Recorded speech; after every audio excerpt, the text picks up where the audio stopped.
આજ સાંજ સુધી જંગલ છોડીને તું જતો રહેજે. આમાં જ તારી અને બધાની ભલાઈ છે. શેરખાનની વાત કાલુ રીંછને ગમી નહીં, પણ તે શેરખાનનો હુકમ છોડી શકતો ન હતો. તેથી સાંજ પડતા પહેલા તે જંગલમાંથી નીકળી ગયો. ત્યાંથી તે એવી જગ્યાએ ગયો જ્યાં માણસોની અવરજવર હતી, જ્યાં જાનવરો બહુ ઓછા આવતા હતા. તે શેરખાન અને જંગલના જાનવરોથી હું બદલો લઈને જ રહીશ. મારું આ રીતે અપમાન કરી જંગલમાંથી ભગાવીને તેમણે સારું નથી કર્યું. તે બબડતો જઈ રહ્યો હતો. ત્યાં તેણે એક તપેલું જોયું, જે લીલા રંગથી અડધું ભરેલું હતું.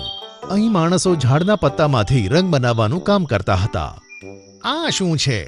આ તો માણસને વાપરવાની કોઈ વસ્તુ લાગે છે, કહીને તેણે તપેલામાં હાથ નાખ્યો, પણ તે રંગને અડી ન શક્યો. લાગે છે હજુ અંદર હાથ નાખવો પડશે.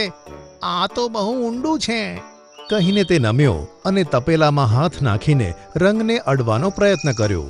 પણ આમ કરવાથી તે આખો ને આખો તે તપેલામાં પડી ગયો.